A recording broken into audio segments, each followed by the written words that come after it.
వే gold trusted gold buyers మీరు తాకట్టు పెట్టిన బంగారాన్ని విడిపించి ఈ రోజు ఉన్న మార్కెట్ ధరకు కొనబడను. ఇరాన్ ప్రభుత్వం ఒక సంచలనమైన నిర్ణయాన్ని ప్రకటించింది. ట్రంప్ నేతాన్యాహును హతమారిస్తే భారీ బహుమతి అంటూ ఆ ఇద్దరిని లేపేసిన వారికి 560 కోట్ల రివార్డ్ అంటూ $58 మిలియన్ బహుమతి ఇచ్చేలా ఇరాన్ బిల్లు తెచ్చింది. Iran security council chairman Ibrahim Aziz ఈ ప్రకటనను విడుదల చేశారు. అయతుల్లా ఖమేనీ మృతికి ప్రతీకారంగా సంచలన బిల్లును ప్రవేశపెట్టబోతోంది ఇరాన్. ఇస్లామిక్ రిపబ్లిక్ భద్రతా దళాల ప్రతిచర్య పేరిట ఈ బిల్లు ప్రవేశపెట్టబోతున్నారు. త్వరలోనే ఇరాన్ పార్లమెంటులో బిల్లుపై ఓటింగ్ జరగనుంది. ఇరాన్ తాజా చర్యతో ఇక ప్రపంచవ్యాప్తంగా తీవ్ర ఉత్కంఠ నెలకొని ఉంది. తనపై దాడి చేస్తే ఇరాన్ ను తుడిచిపెట్టేస్తామంటూ ట్రంప్ వ్యాఖ్యానించినటువంటి సంగతి తెలిసిందే.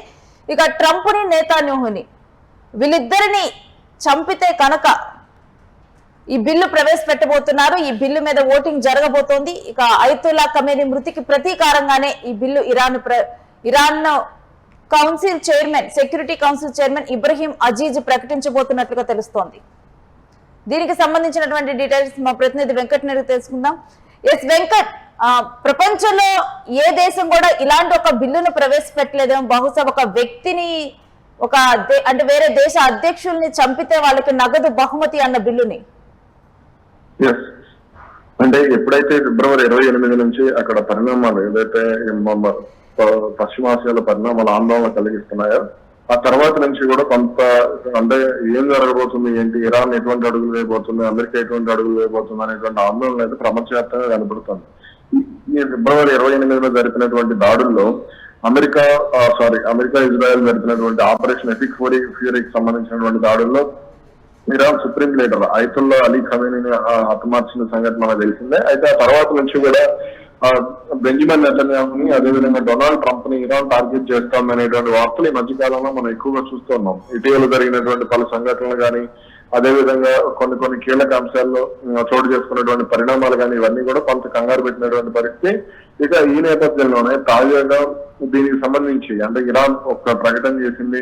ఏకంగా 560 కోట్ల రూపాయలు మేము ఇస్తాము, అంటే భారత కరెన్సీకి సంబంధించి 560 కోట్ల రూపాయలు మేము ఇస్తాము, అతన్ని చంపండి అనేది, వాళ్ళిద్దరిని చంపాలని చెప్పేసి వాళ్ళు ఒక బిల్లు కూడా ప్రవేశపెట్టేందుకు సిద్ధమవుతున్నారు.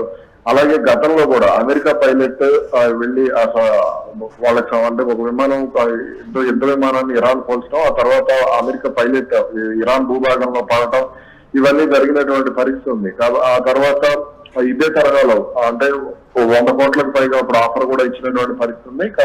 అదే తరహాలో ఇప్పుడు బెంజమిన్ నెతన్యాహుని అదేవిధంగా డొనాల్డ్ ట్రంప్ ని చంపితే మేము భారీగా పరిహారం ఇస్తామంటూ కూడా ప్రకటించేందుకు సిద్ధమవుతున్నారు. కానీ ఇప్పటికే చూస్తే ఈ రెండు దేశాలు అంటే ఇటు ఇరాన్ శాంతి చర్చల కోసం ఒప్పుకున్నట్లుగా కనిపిస్తోంది. పశ్చిమాసియాలంటే మేము యుద్ధాన్ని కోరుకోవటం లేదు అంటూ కూడా అన్నారు. కానీ ఈ క్రమంలో చూస్తుంటే ఇలాంటి ఒక బిల్లు కనుక ప్రవేశపెడితే ఇక వీళ్ళ మధ్య ఒప్పందం కుదిరేనా, ఈ యుద్ధం ఆగేనా? అయితే వీళ్ళ మధ్య ఒప్పందం కుదురుతుందా లేదా అనే దానికి సంబంధించి మనం ఇప్పట్లో ఒక అంచనాకైతే రాలేము. ఎందుకు గతంలో చోటు చేసుకున్నటువంటి పరిణామాలు కానీ ముఖ్యంగా అణు ఆయుధాలకు సంబంధించి ఆ ఇరాన్ ఒప్పుకోవడం లేదు, కానీ అమెరికా మాత్రం అదే పట్టుబట్టు కూర్చుంటోంది. కాబట్టి అది ఇప్పట్లో ఒక అంగీకారానికి వస్తుంది అనేది మనం అంచనా వేయలేనటువంటి పరిస్థితి ఉంది. కాబట్టి అలాగే అటు ప్రస్తుతం ఈ రోజు జరగాల్సినటువంటి దాడులను కూడా అమెరికా నిలిపివేసినటువంటి నేపథ్యంలో ఎటువంటి పరిణామాలు ఉంటాయనేది కొంత ఆసక్తిని రేపుతున్నటువంటి అంశం. Right, thanks for the details Venkat. ఇక ప్రపంచంలో ఇప్పటి వరకు ఏ దేశం ప్రవేశపెట్టినటువంటి ఒక బిల్లును ఇరాన్ ప్రభుత్వం ప్రవేశపెట్టబోతున్నట్లుగా తెలుస్తోంది. ఈ మేరకు ఒక సంచలనమైనటువంటి నిర్ణయం ఇరాన్ తీసుకోబోతుంది. అమెరికా అధ్యక్షుడు ట్రంప్, ఇటు ఇజ్రాయెల్ అధ్యక్షుడు నేతాన్యాహు వీళ్ళిద్దరిని చంపాలి, వీళ్ళిద్దరిని హతమార్చాలి అంటూ ఇప్పుడు భారీ బహుమతిని ప్రకటించబోతోంది. ఇక ఆ ఇద్దరిని గనక లేపేయగలిగితే వాళ్ళకి 560 కోట్లు రివార్డ్ ఇస్తామంటూ ఇరాన్ ఒక బిల్లులో ప్రవేశపెట్టబోతోంది. Iran security council chairman Ibrahim Aziz ఈ ప్రకటన విడుదల చేయబోతున్నారు. అయతుల్లా ఖమేనీ మృతికి ప్రతీకారంగా ఈ బిల్లును ప్రవేశపెట్టబోతోంది ఇరాన్. ఇస్లామిక్ రిపబ్లిక్ భద్రతా దళాల ప్రతిచర్య పేరిట ఈ బిల్లు ఉండనుంది. త్వరలోనే ఇరాన్ పార్లమెంటులో ఈ బిల్లు మీద ఓటింగ్ జరగబోతోంది. ఇక ప్రపంచవ్యాప్తంగా ఇలాంటి ఒక బిల్లును ఇరాన్ ప్రవేశపెట్టడం మీద, దీని మీద పార్లమెంట్ లో ప్రవేశపెట్టి ఓటింగ్ నిర్వహించడం మీద ఒక ఉత్కంఠ కొనసాగుతోంది.